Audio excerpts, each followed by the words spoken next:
My name is Mathew Powers, Mathew Allen Powers, Powers, Power Up, Puka, whatever you want to say, anything but professor. No, I'm teasing. Now, but no, I am a full-time lecturer in the Media Arts and Science program, primarily gaming. The classes I teach are gaming, comic, and creature. So those are my three little realms. And I've been here for a total of 18 years. 18 years of not getting fired. It's a new record. And it was supposed to start off as a one-year gig, but I've just loved it. And like I was telling some of my fellow professors earlier today, I want to be the guy that locks up the building here before they shut her down. I went to the Museum School of Chicago for a couple of years, and I liked it. They were great. They're wonderful people, but I couldn't really find my niche or my niche. Then I found out that Bloomington was doing virtual reality. I went down there, and that's where I did 2-3 years of undergrad doing games and VR. Then I did graphic design. Then I did digital media, and then I went out into the real world, and it was cold. I worked for Option 6, and they were I love the people at Option 6. They were wonderful. And we did stuff for like Microsoft and Lilly and Krispy Kreme and Toyota and all this stuff like that. And it was a great experience. And then I started doing freelance work, and I worked with some other companies here and there. It was good, it was fun, but I just never felt that satisfied. And then out of nowhere, I started teaching a random adjunct class in Bloomington. And then I started teaching night classes at Ivy Tech. And it just I was like, oh my God, this is great. I started helping people, and I could use it's a non-traditional schedule, so I don't feel confined. I feel a sense of freedom. And then I'm able to help people, and I didn't realize, you're talking to a kid that was, and again, this is not to be woe is me, but I'm a nerd. I got made fun of. And here I am realizing the exact inverse. My nerd powers are helping people. I'm like, what the heck is going on here?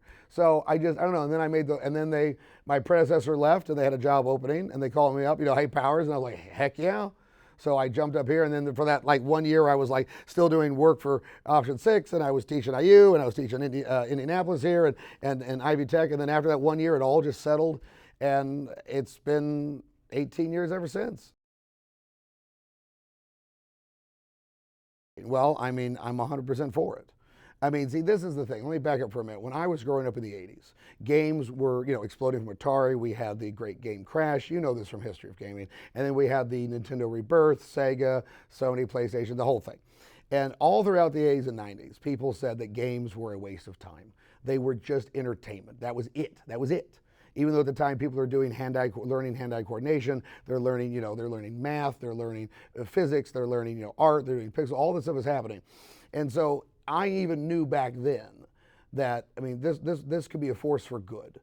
People, any product, any genre, anything that causes you to spend 300 hours on something, it's doing something good. And then we need to study what's going on. So this is why I'm glad that we're living in this renaissance of gaming across the board, from digital to physical, because people learn from games. Because here's the thing, games are fun. I just went to the Strong Museum of Play in Rochester, New York, and they have this great quote. I'm going to butcher it, but it was play is the best form of learning.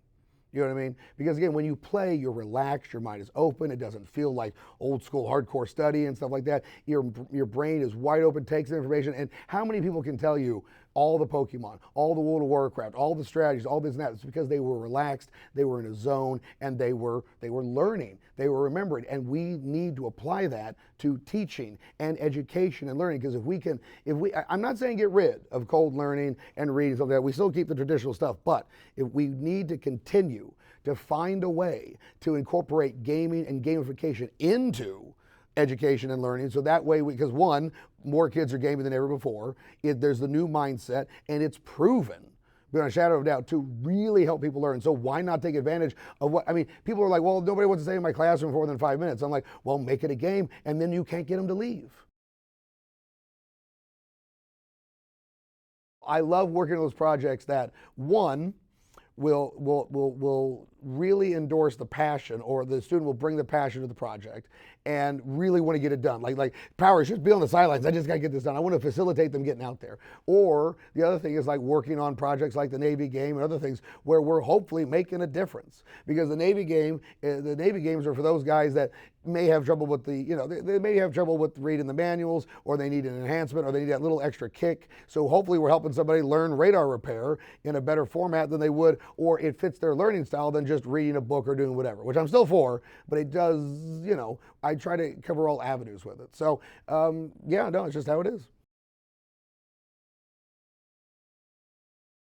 with an incoming kid. Be flexible, try everything you can, then be ready to win and lose and learn from all of it. And then towards the end of your career, really hunker down and be like, dang it, this is my project. I'm doing this for Capstone. This is the thing I've always wanted to do. It's me and 3 other people, and we're going to show this on Capstone night. And by God, we're going to do this thing right. You know what I mean? And then you put in your portfolio and you walk out in the world and go, look what I did.